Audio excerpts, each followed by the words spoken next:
Welcome back to the journey through real-life mysteries and chilling true stories.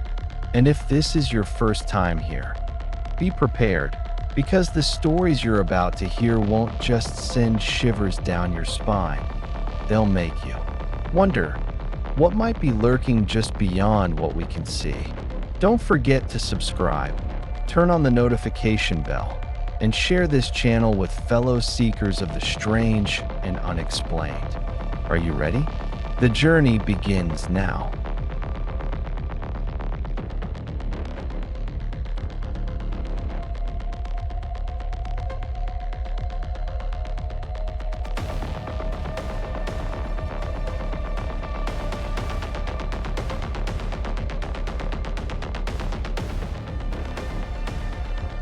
A cemetery, a forgotten grave, and a lullaby whispered at dawn from beneath the earth.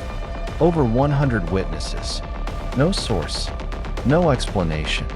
If a voice can travel beyond death, what is it trying to find?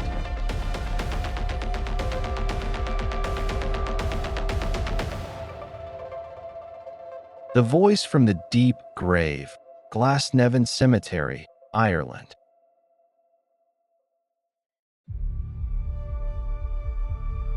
From 1978 to 2016, over 100 testimonies were recorded by church priests, cemetery staff, local residents, and even police officers regarding a strange phenomenon: the singing voice of a woman emanating from underground within Glasnevin Cemetery. The voice was described as a lullaby, interwoven with ancient Irish folk melodies, often heard at dawn or dusk. Numerous archaeological, acoustic, and psychological investigations were carried out, yet no source for the sound nor responsible individual was ever identified.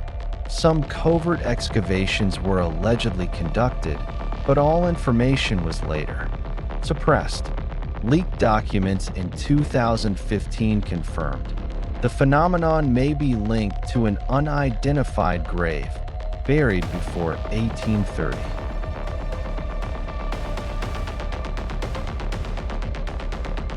In 1978, Father Michael O'Connell was conducting early Mass at the small chapel adjacent to Glasnevin Cemetery when he heard a strange sound coming from the graveyard.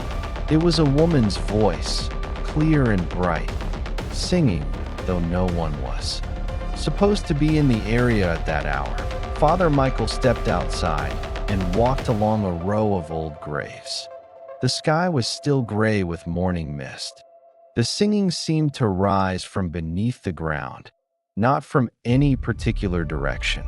The melody was unfamiliar, sung in Old Gaelic, an ancient Irish dialect, something his grandmother used to sing when he was a boy. That he reported it to the senior priest and the local police.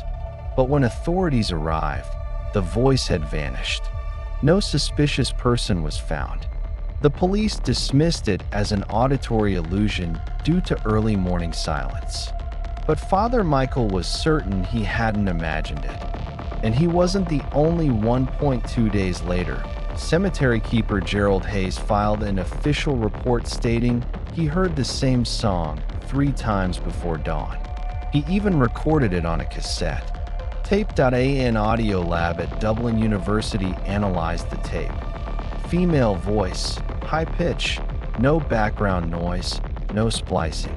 The voice emerged regularly, precisely at sunrise, as if signaling something was awakening.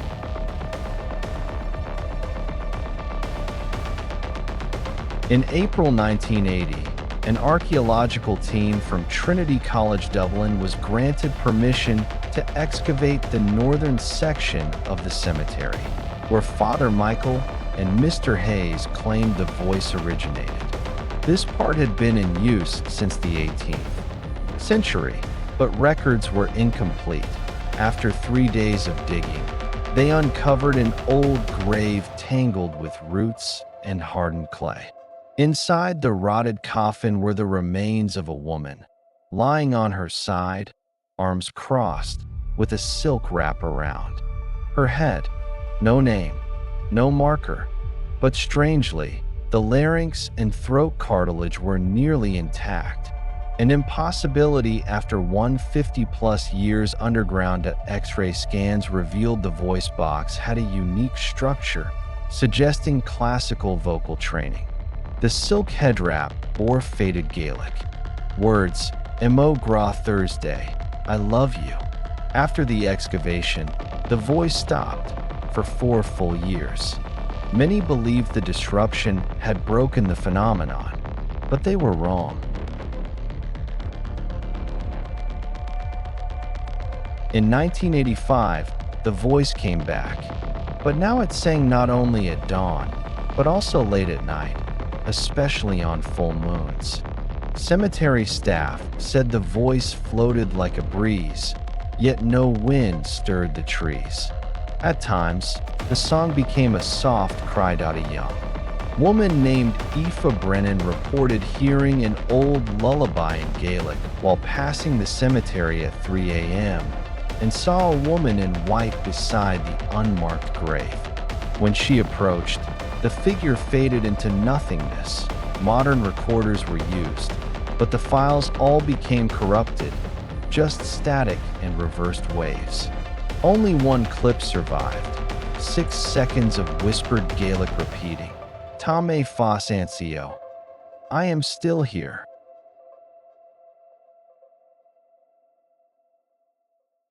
In 1992, an independent team led by American anthropologist Dr. Harold K.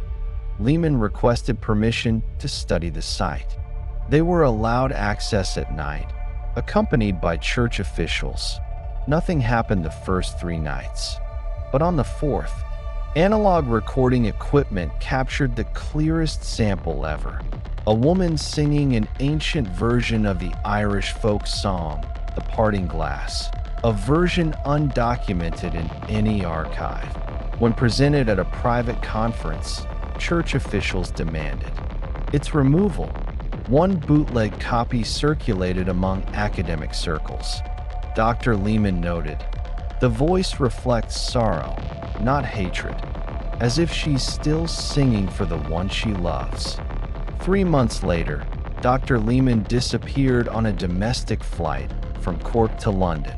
His luggage, including the original tape, was never found.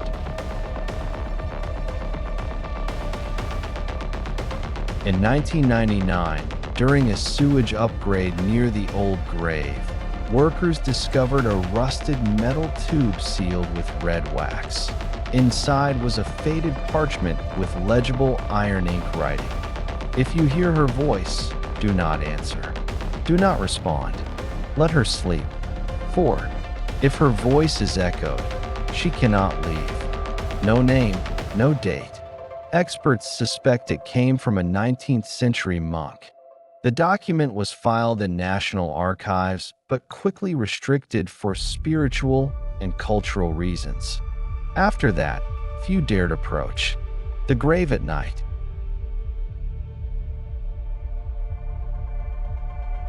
In 2007, someone reported hearing 2 voices singing in harmony. The familiar female and a distant male baritone. Father Liam McCarthy recorded the event at 5:12 a.m., the exact moment of sunrise.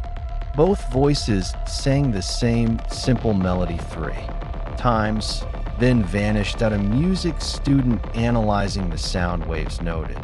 The 2 voices differed by exactly 107 hertz, an eerie coincidence with many other European paranormal audio files, and experts speculated this was a final signal. Perhaps the 2 souls had finally found one another.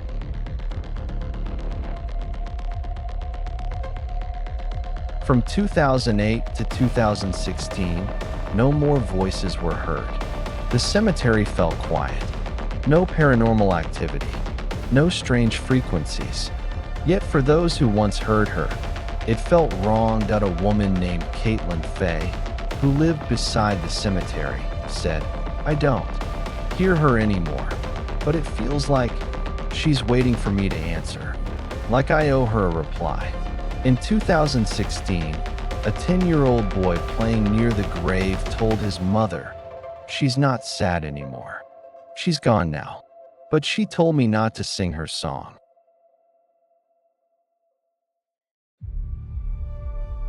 What was the voice? A ghost? A memory trapped in soil and time? A spiritual echo carried through centuries? No one knows. But everyone who heard it shared the same reaction. A gentle sorrow that made you want to cry without knowing why. The voice is gone, but Glasnevin remains. Weathered stones, silent trees, and one unanswered question. If someone loves too deeply, can their voice cross death to find the one they waited for?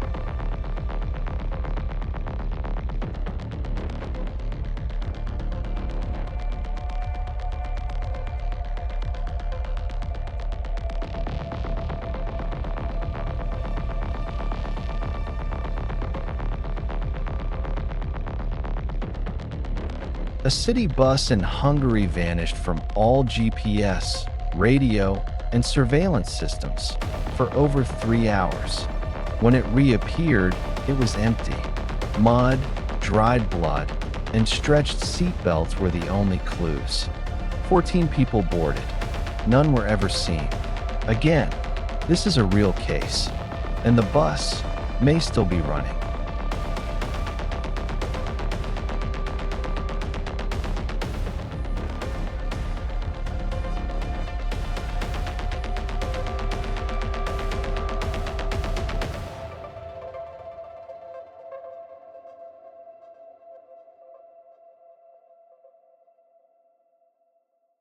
The bus 256 that never arrived. Hungary, 1997. The unprecedented disappearance of all passengers aboard public bus line 256 in the city of Debrecen.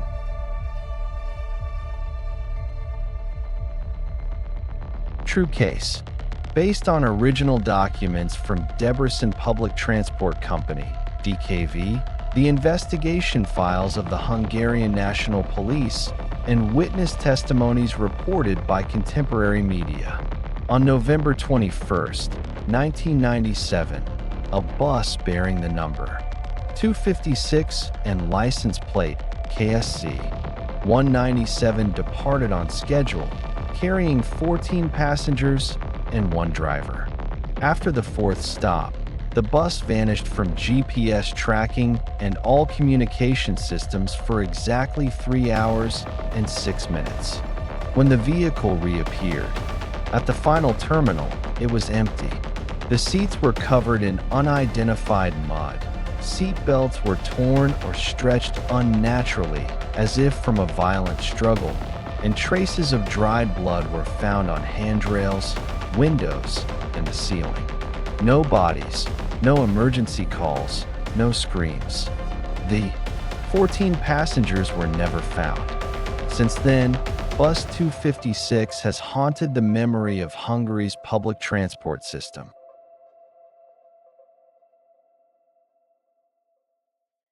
Bus line 256 was one of the oldest and most unchanged routes in Debrecen, running from Costamido, the central cemetery, to the eastern outskirts, cutting through old residential zones. The 6:40 p.m. trip on November 21, 1997, was driven by veteran operator Joseph Tamassi, 44 years old. He was known for punctuality, politeness, and an impeccable safety record. From the first station to the fourth stop, everything was routine. 14 passengers boarded, including factory workers, students, elderly residents, and a middle-aged couple. One child, age 9, traveled with her grandmother. All ticket entries were verified by the bus's digital system. At 6:57 p.m., the bus passed through Rakatsi Street, its last GPS signal. 30 seconds later, the vehicle disappeared.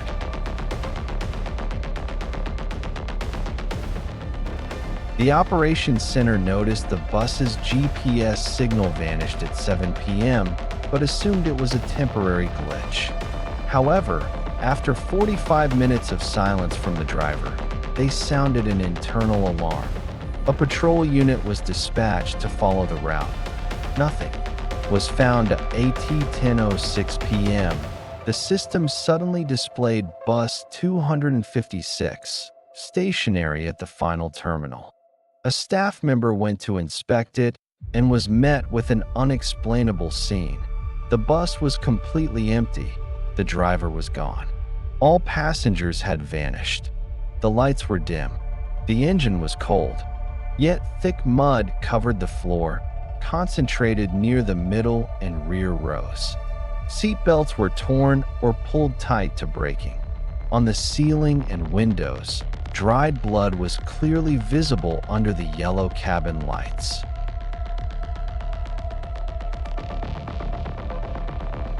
Within the first 72 hours, police launched a full-scale effort to identify the passengers, but none of the 14 could be traced to any national registry. No personal documents were left behind. The day passes used only displayed temporary codes, and no families came forward. No missing person reports matched the time frame. News of the case spread nationwide, but no one claimed relation. The driver, Tamasi, was declared officially missing. There was no sign of coercion or intent to flee. His home remained untouched, phone lines still active, but his watch, which he always wore, was found shattered on the bus floor, stopped at 7:04 p.m. Soil samples taken from the bus revealed a unique blend of clay, peat, and crushed stone, unmatched by any geological formation within a 200 kilometers radius of Debrecen.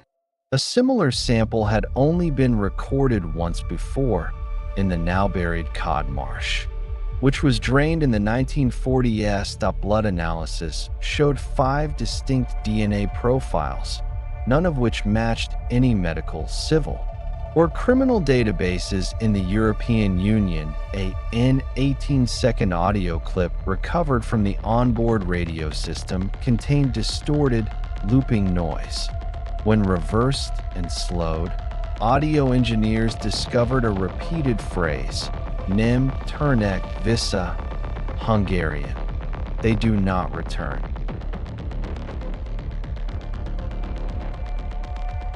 Erzsébet Varga, 63, blind since childhood and living near Var Street, testified that around 7:40 p.m. that night, she heard a bus pass slowly, accompanied by an unusual metallic hum and a chill that ran through her. When asked why she remembered it so clearly, she replied, "Because it didn't sound like any other bus. It glided like metal soaking in water." She was later asked to touch scale models of various buses. She accurately identified the design of Bus 256, specifically the structure of its door and rails.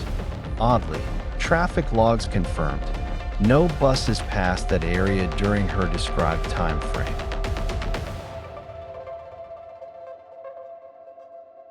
In January 1998, a retired engineer named Aaron Rasha came forward.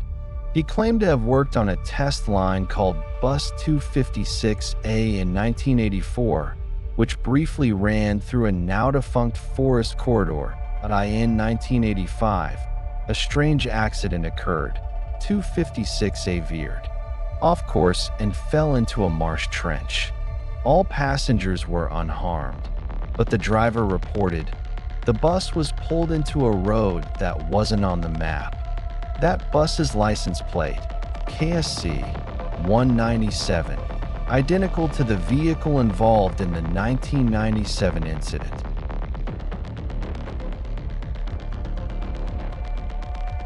Bus 256 was sealed and placed in a long-term storage facility on the outskirts.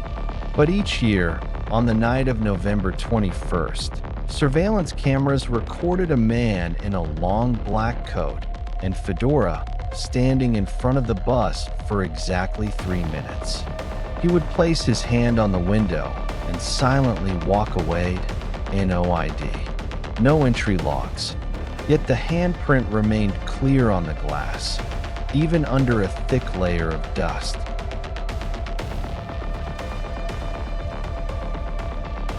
In 2015, researchers at the University of Szeged attempted to reconstruct the 1997 route using AI modeling.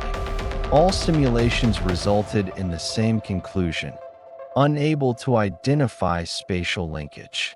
An AI-generated video reconstruction, lasting precisely 3 hours and 6 minutes, showed only a bleak, unnamed gray forest, heavy rain, and distant vehicle sounds, but no appearance of the actual bus. The team concluded, it's possible the bus entered a temporary space-time distortion beyond conventional observation.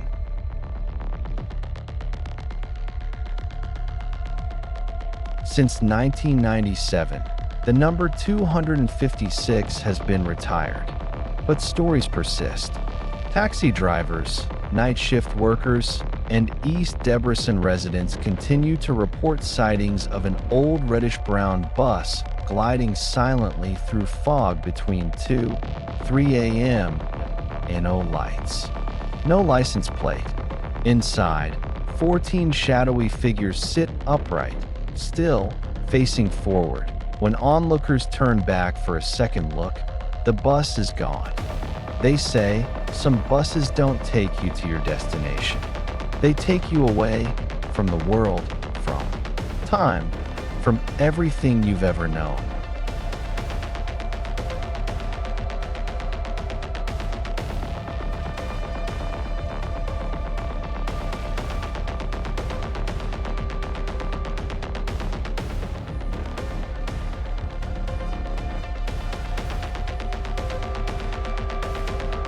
What if your kitchen floor began showing human faces, twisted in agony, and nothing could erase them? Not bleach, not cement, not even exorcisms. In a small Spanish town, one family lived through it for 30 years, and the faces are still appearing.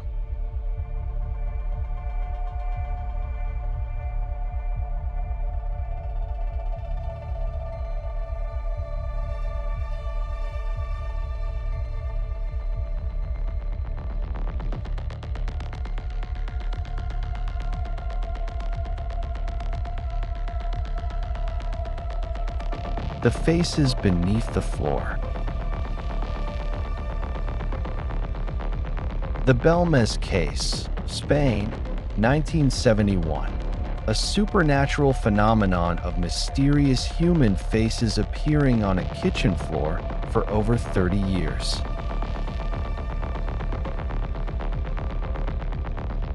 True case. First documented in 1971 at house number 5. Maria Gomez Camara Street, in the town of Belmez de la Moraleda, Jaén Province, southern Spain. Mysterious faces, distorted, sorrowful, sometimes clear as a photograph, sometimes ghostly, continuously, appeared and transformed on the concrete kitchen floor. The phenomenon began after the family dug a foundation for an oven. The faces could not be scrubbed away, destroyed, or captured clearly on camera. Even after exhuming and relocating human remains beneath the house and repaving the floor, the faces returned. The case spanned decades, attracting scientists, psychics, local officials, and media from across Europe. To this day, no scientific explanation has been accepted.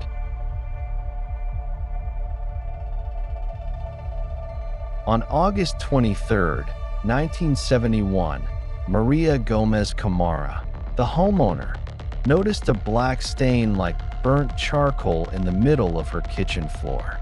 At first, she thought her husband had spilled coffee or oil, but no amount of scrubbing removed it. A few days later, a man's face began to appear. The expression showed pain, mouth open, eyes wide in horror. Thinking it was just an odd stain, the family tried to scrub it using soap, steel brushes, and bleach, but the image did not fade. On the contrary, the features seemed to deepen. When they poured new cement over it, the face reappeared 10 days later, clearer, at the kitchen entrance. Neighbors began gathering. Within a month, 5 new faces emerged: a long-haired woman, a mustached man, a swollen-faced boy. All bore expressions of terror or agony.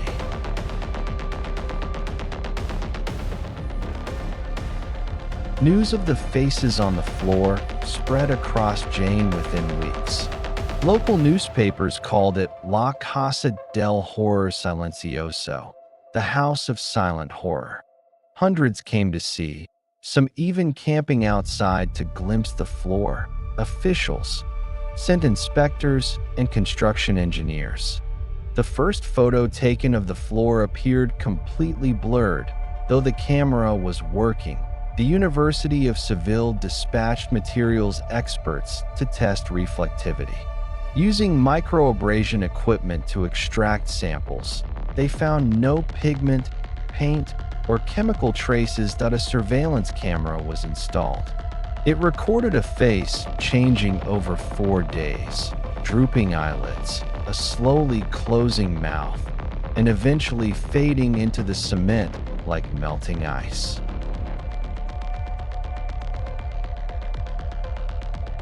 In November 1971, the local government authorized excavation. A semi-professional archaeological team from Cordoba assisted. Just 80 centimeters below the kitchen, they unearthed dozens of human bone fragments, including skulls, vertebrae, and limbs stacked together with no coffins.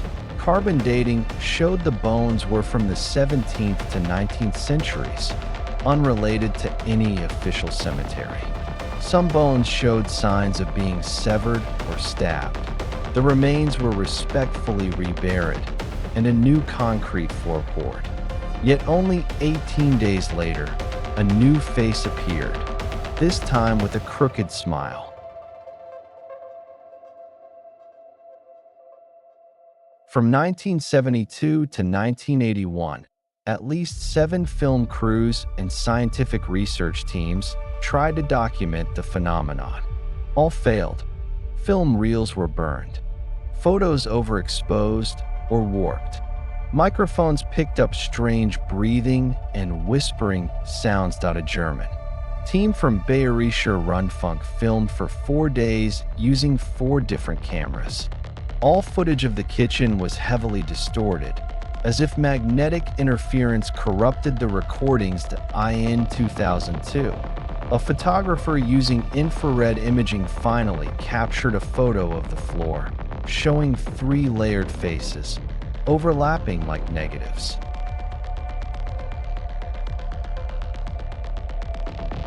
Researchers attempted to match the faces with known local deceased. A few resembled historic portraits of residents who had died in drownings, fires, or gone missing during Spain's Civil War. One image closely matched Father Francisco Ortega, burned alive in 1823. Another resembled a boy, Ruben Vasquez, who drowned in 1910. However, most faces had no known identity. They seemed to come from a memory space never written in any history.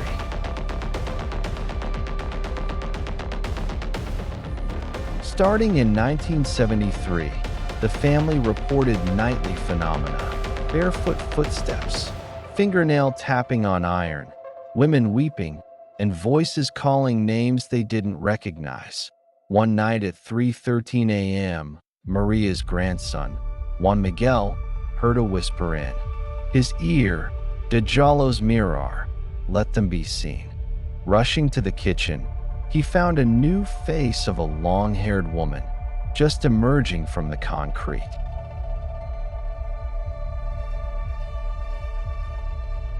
In 1990, the Spanish Institute of Image Data Analysis published a report: no organic or chemical coloration, no projection or radiographic source, no viable explanation. Professor Jamie Bernal, a quantum physicist, wrote, "This could be a phenomenon of bioplasmic memory sediment, where physical matter records spiritual trauma." A team of psychics held a seance in 1993. For 17 minutes, the Ouija board moved erratically, spelling, "We were never acknowledged. We remain."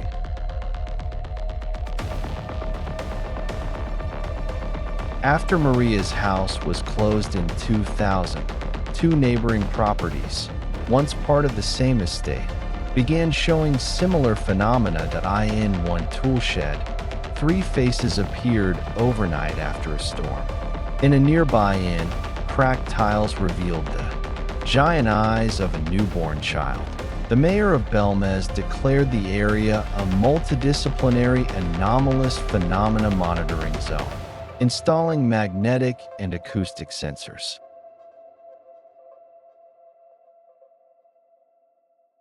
Although Maria passed away in 2004, her descendants maintain the home. New faces still appear, changing position, expression, and lifespan. In 2017, a joint Spanish-German research team placed a 3D camera system for 90 days.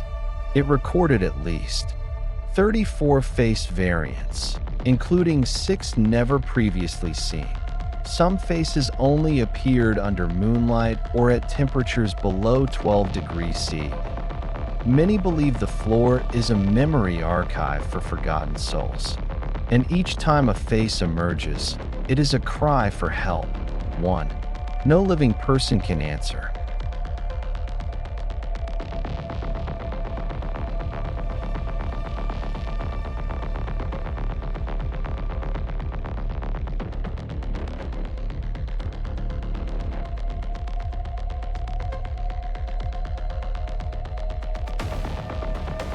A 5-year-old boy says he remembers being murdered and pushed into a stone well.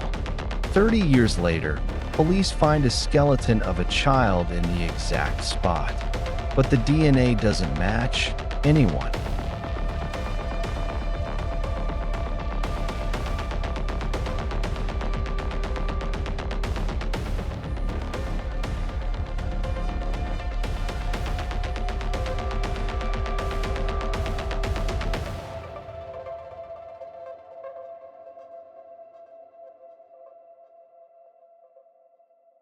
Memories from the Dry Well.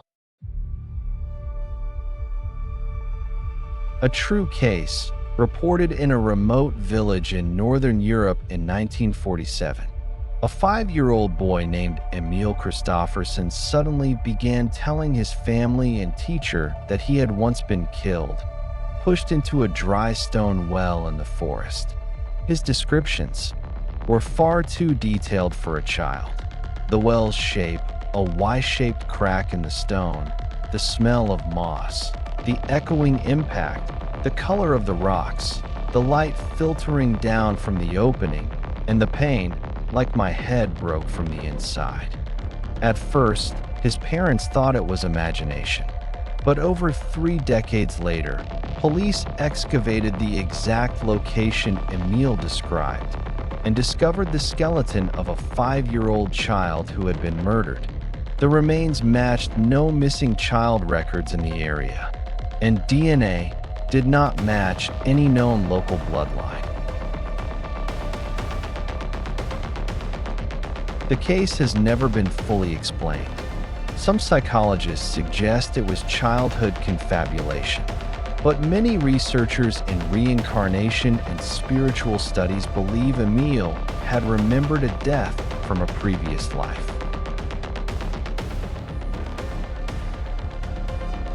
In 1947, in a remote village named S, in northern Europe, a 5-year-old boy named Emil Kristofferson, born in March 1942, began speaking to his mother about recurring dreams. In them, He fell into a stone well covered in moss.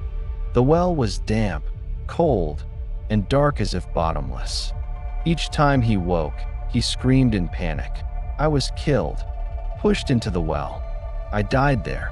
The family assumed it was nightmares, but Emil's repeated descriptions were alarmingly specific. He described the well mouth, made of greenish-gray stone, with a large Y-shaped crack on the left side, behind which were 3 large trees, 2 oaks, 1 pine. He recalled the dripping sound of water, the smell of rotting moss, and insect noises from within the well that a 5-year-old could not invent such detail. Mrs. Kristofferson began writing down everything Emil said in a notebook.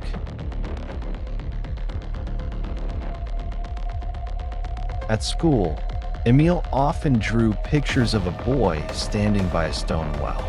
Once, he told the teacher, "I was pushed from behind. I didn't see the man's face. I just heard his breath near my ear, then nothing." He described what he wore when I died: a red-striped wool sweater, gray felt pants, leather shoes with worn heels. He even drew the wooden buttons on the shirt, an eerie detail, as such buttons were no longer made after the war. A teacher named Anders Nielsen began secretly documenting everything Emil said and drew for 3 years. In his journal, he wrote, "I cannot call this fantasy. Emil is recalling something, but it doesn't belong to him."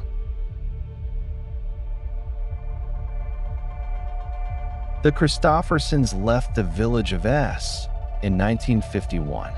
Emil grew up and seemed to forget everything. But in 1976, a geological survey team mapping an old forest near S accidentally discovered a long-lost stone well overgrown with earth and moss. No one in the village remembered it. Chillingly, it had the exact Y-shaped crack Emil once drew. The same 3 trees still stood.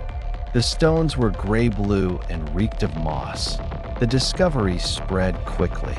Emil, now 34, was invited back. The moment he touched the well's edge, he collapsed, heart racing, muttering deliriously, "I'm falling again. Please save me this time. Don't forget me."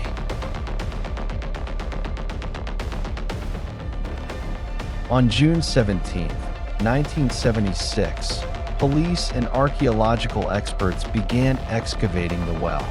At a depth of 4.2 meters, they found a small skeleton, about 5 years old. The skull bore a long crack from temple to rear, the pelvis shattered. The child's arms were crossed over the chest in a curled position. Around the body were fragments of a deep red sweater, 3 wooden buttons, and rotting leather shoe soles. There were no identifying documents or tags. Forensic experts estimated time of death to be at least 50 to 60 years prior. The most disturbing part, no missing child records matched the remains.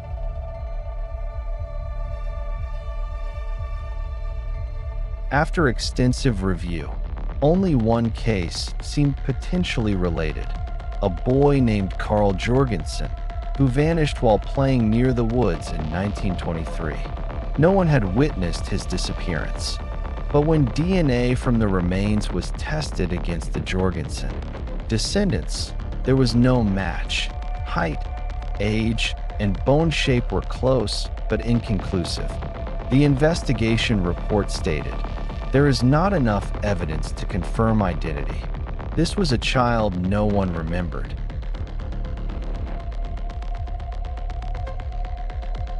After returning to the well, Emil began suffering insomnia, nightmares, and dissociative episodes. He wrote dozens of pages in journals describing living 2 lives, but never fully being either. He refused to marry, lived alone, and often visited the old forest just to sit near where the well once stood. When asked why he believed he was that child, he replied, "Because when I'm beside the well, I'm not a grown man. I feel myself, the boy, crying at the bottom, still waiting to be named."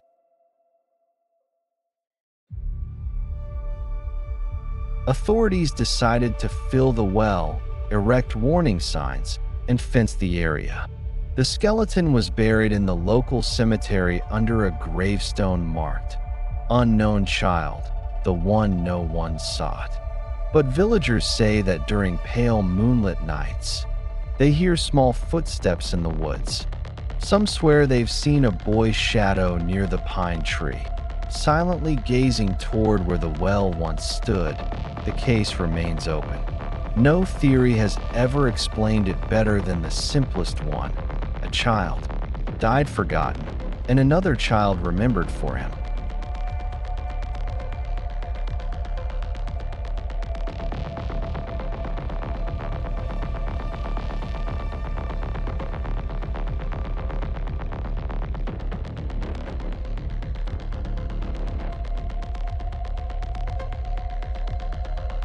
A forgotten village lies on the edge of Japan's infamous suicide forest. At first, it was just one death, then another. Then 4 people vanished in a single week. Residents burned themselves alive, hung themselves from ancient shrines, or simply stepped into the woods and never came back. But here's what no one can explain. The victims were calm, peaceful, no signs of despair, no reasons to die. And by the time investigators tried to understand, the entire village had vanished from maps, from records, from memory.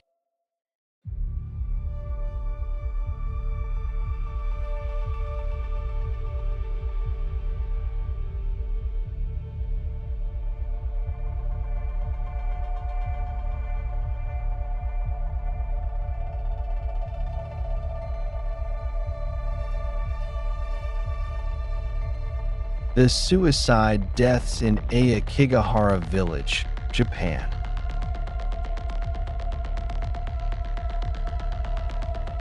Near the edge of Aokigahara Forest, Japan's infamous suicide forest, lies a small village almost forgotten by time. Its name rarely appears on tourist maps or in historical records. But sometime in the mid-1990s, the village began witnessing a strange wave of deaths, all labeled suicides, yet never backed by clear evidence. None of the neighbors observed signs of depression, mental illness, or despair. Many set themselves on fire inside their homes. Others were found hanged on wooden beams outside, and some simply vanished without a trace into the forest. Slowly, the village faded into obscurity.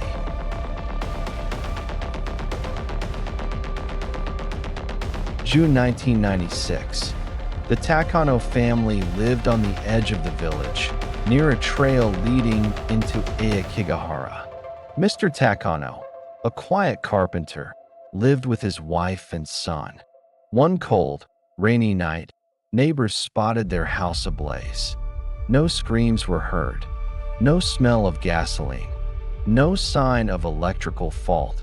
When the fire was extinguished, only the foundation remained. 3 bodies were found, not together. Mr. Takano's corpse was nearly incinerated and strangely positioned in the living room, face down, arms outstretched, as if bowing to something unseen. The coroner ruled it self-immolation.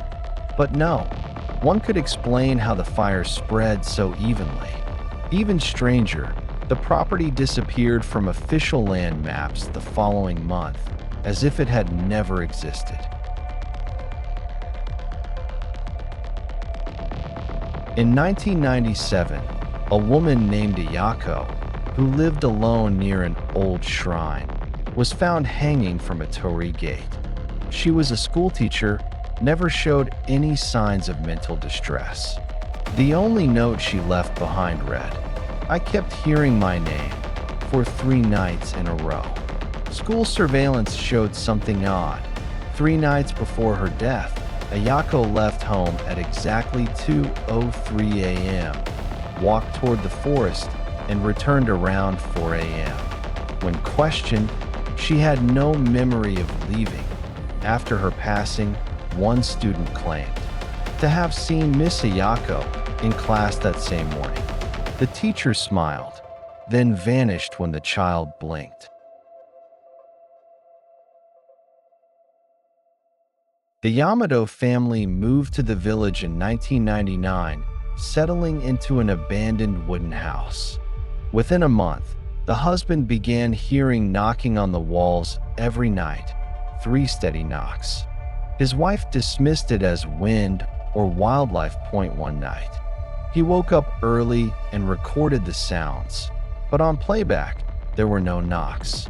Only whispers repeating in Old Japanese. You came in. You cannot leave. 3 days later, he vanished. A year later, hikers found his skeleton deep in Aokigahara. 3 horizontal lines, like claw marks, were carved into his skull.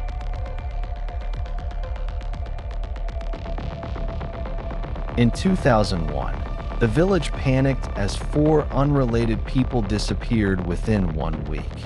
They didn't know each other, had no connection. All had left home in the afternoon to run errands or visit a shrine. Searches lasted 3 months. No bodies, no items found. But strangely, during that week, villagers reported hearing the same old folk song echoing from deep within the forest at 3 a.m. every night that a scholar from Tokyo recorded the melody and confirmed. It was a lost funeral chant from the Tohoku region, extinct since the Meiji era.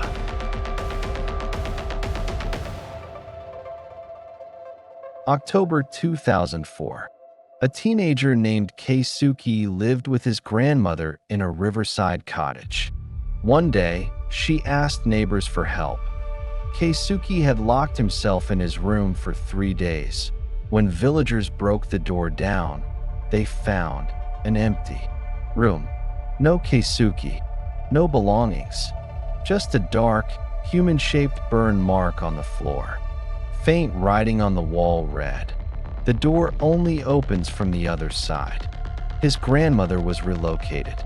No one ever moved into that house again. 3 years later, during a storm, it vanished completely.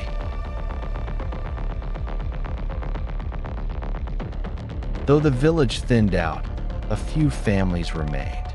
In 2007, a Japanese documentary crew arrived to film life in the forgotten village. While shooting, they captured a black figure standing still on the western hill, staring down at the village. When the crew reached the spot minutes later, it was empty to eye in the night footage.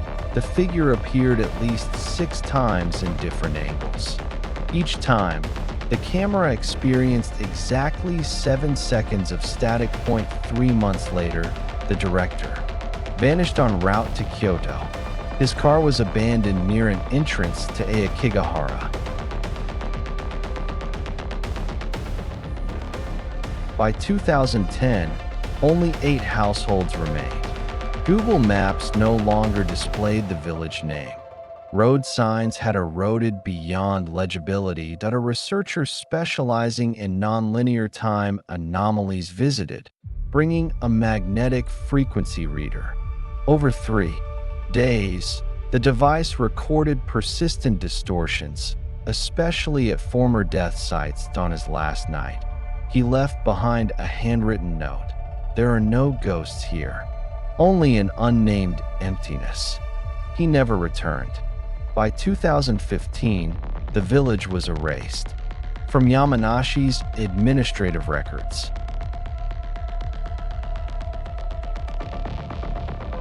Were those deaths truly suicides? Or was there something else, unseen, unnamed, influencing the minds and reality of everyone in that village? If a place once existed but is no longer remembered, does it still exist? Or has it slipped into another layer of reality, one we cannot name?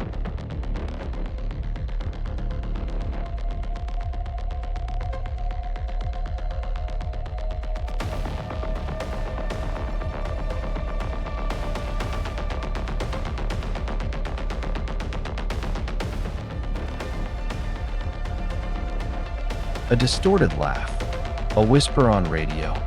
I see you. 3 hikers found dead, their faces frozen in terror. 2 vanished without a trace. And no one, not even the FBI, ever explained what happened on Elk Mountain.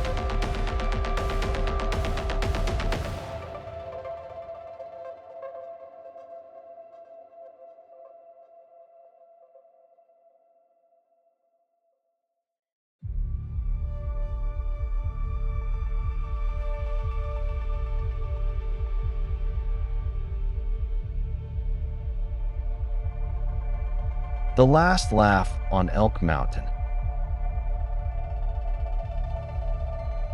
A true case occurred on Elk Mountain, a remote and isolated range in Wyoming, USA, in the winter of 2008. A group of 5 hikers, including 3 men and 2 women, lost contact just 36 hours after leaving the ranger station.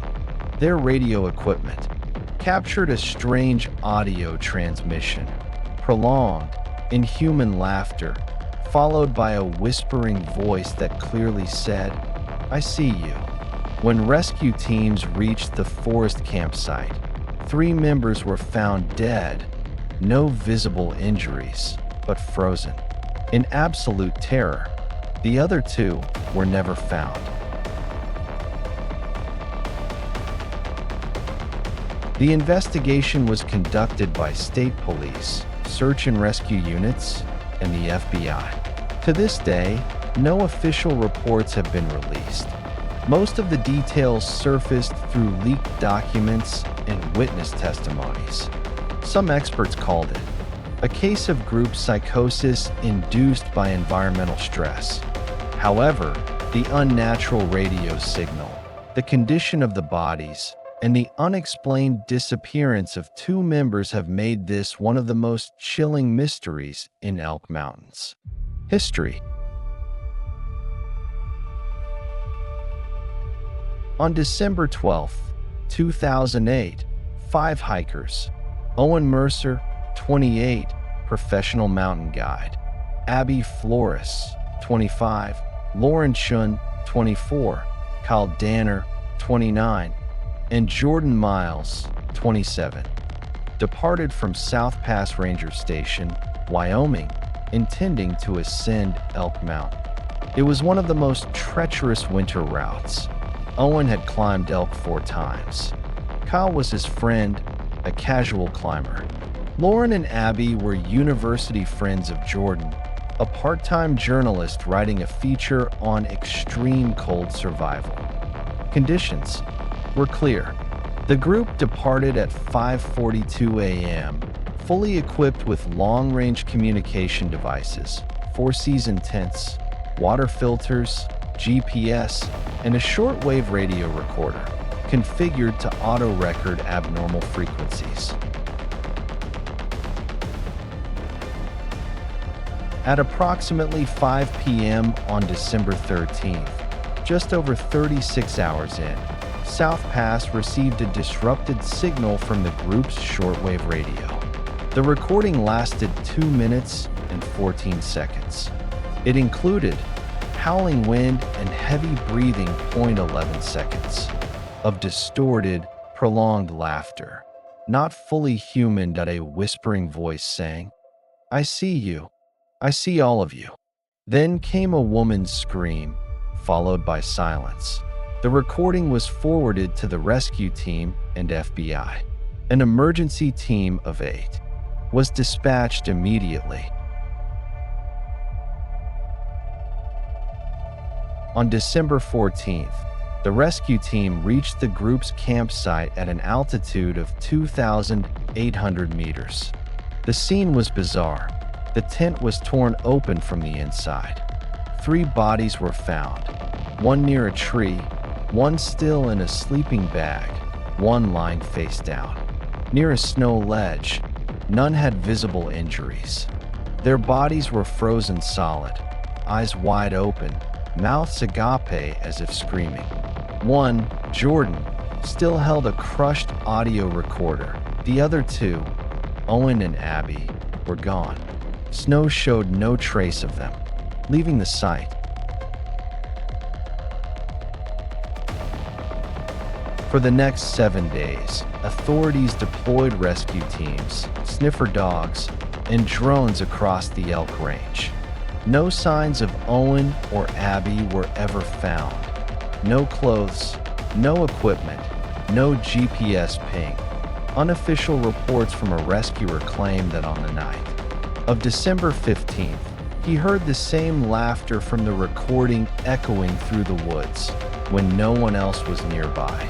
The FBI joined on December 18th and quickly sealed all records. Access to case files was locked at the federal level.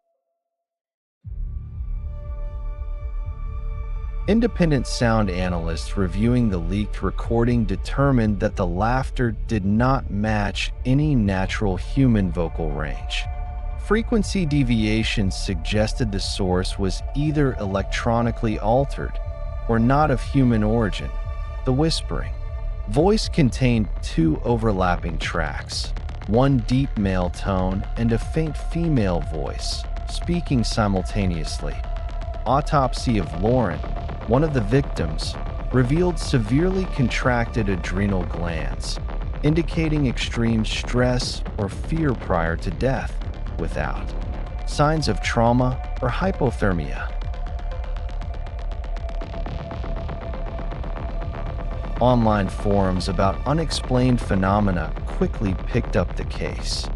Theories ranged from a forest-dwelling killer capturing 2 survivors, secret frequency tests from military installations causing neurological collapse, an encounter with a non-human entity, something that could see all at once, and laughed NO theory gained traction due to lack of evidence.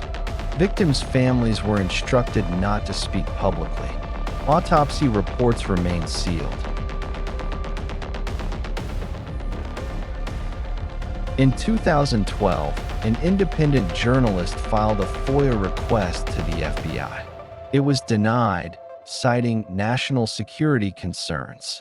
In 2017, an anonymous rescuer claimed that electromagnetic sensors at the campsite recorded a localized EM spike during the exact timestamp of the recorded laughter TO this day. Elk Mountain remains listed as not recommended for solo climbs. The case is still classified, and the voice on that recording, the laughter, has never been explained.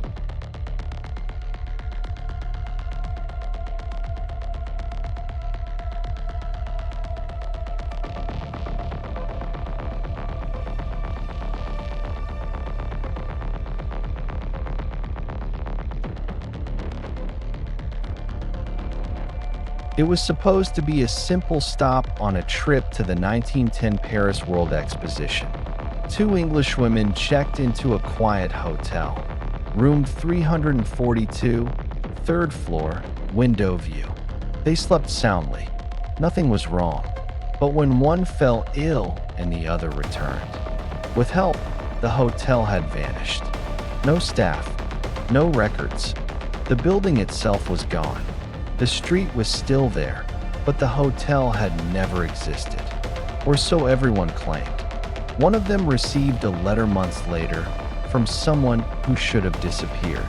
So what happened that night in Paris? Was it madness? A hoax? Or did they step, unknowingly, into a crack in reality?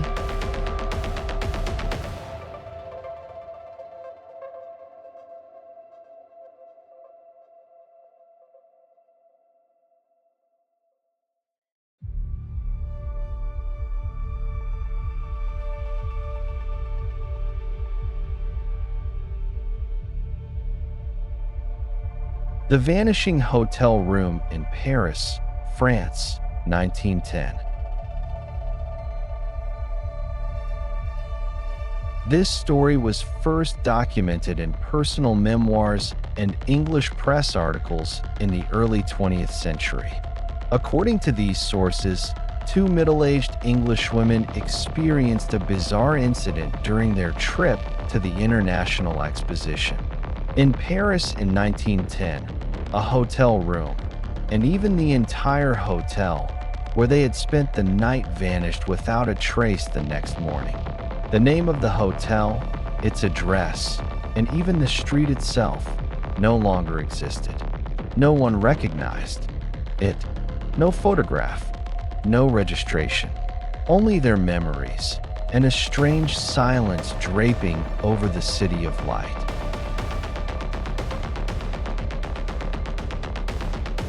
In October 1910, Charlotte Warburton and Eleanor Blanchard, two middle-aged English ladies, traveled to Paris to attend the Exposition Universelle, a world-class event showcasing the finest in art, science, and culture. They took the train from London, carrying luggage, exhibition tickets, and their travel diaries. On their first afternoon, feeling exhausted, they decided to find a hotel near Gare de Lyon. A carriage driver recommended a small, quaint hotel tucked away in a cobbled alley, far from the main street. The receptionist was a tall French man who spoke broken English. They were assigned room 342 on the third floor. The room had a window overlooking a quiet street, white lace curtains, and a scent of aged wood. They dined in their room, wrote in their journals, and went to bed early. Nothing seemed strange until the next day.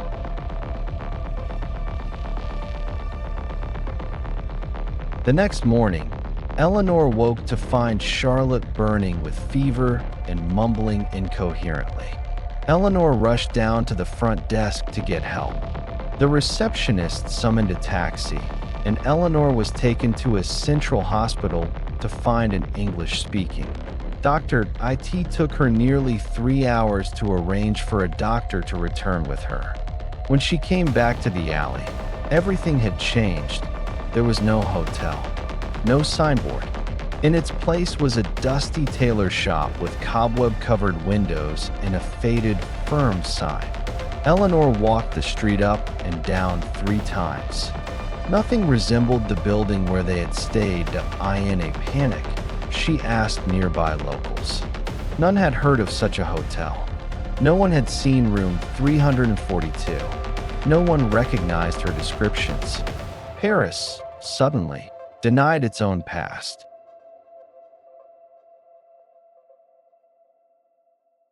Eleanor went to the local police. She recounted everything: her friend's name, the hotel, the time, even the dinner menu. The inspector tilted his head. "We have no record of a Charlotte Warburton entering Paris this week. Do you have her passport?" Eleanor opened her case. Charlotte's passport was gone. Stranger still, in her diary from the previous night, every page written by Charlotte had vanished, leaving only Eleanor's notes. It was as if Charlotte had never come. Worse, Eleanor began doubting herself.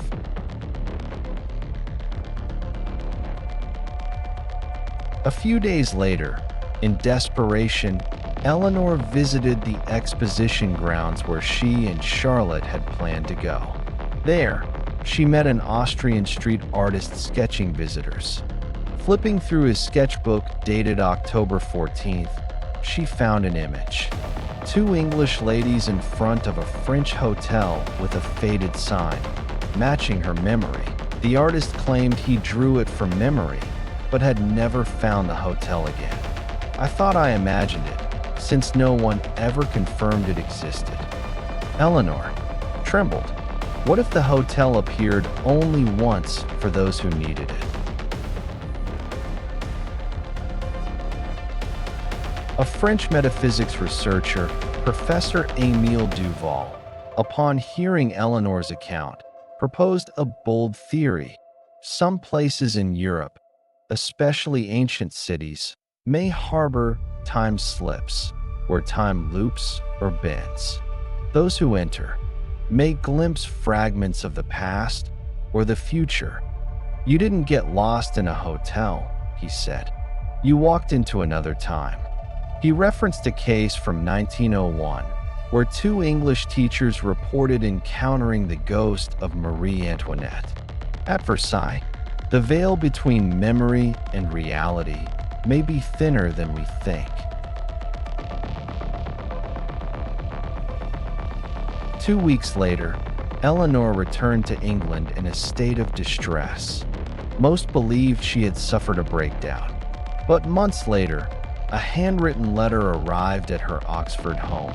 The handwriting was unmistakably Charlotte's. In the letter, Charlotte wrote, "I woke up in a hospital room 400 kilometers from Paris. They said I was found wandering near Lyon. I remember nothing but room 342 and a man's face in the mirror without eyes." No one knew how Charlotte got to Lyon. No one saw her leave the hotel. Strangest of all, the letter had no stamp, no postmark, no return address.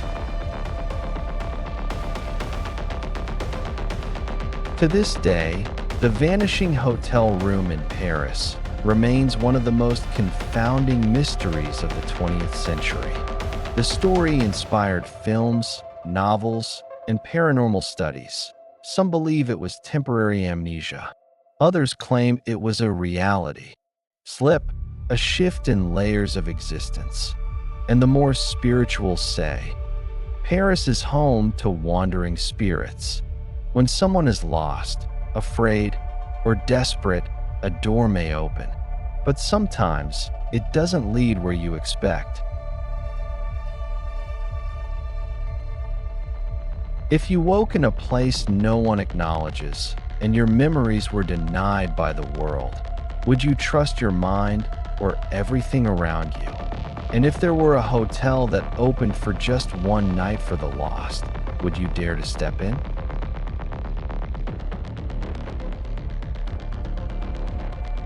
The story ends here, but the mystery still lingers somewhere out there, hiding in the dark. Thank you for listening all the way to the end. If you felt a chill down your spine, don't forget to subscribe, turn on the bell, and share this story. We'll meet again in the next night with another mystery. Good night.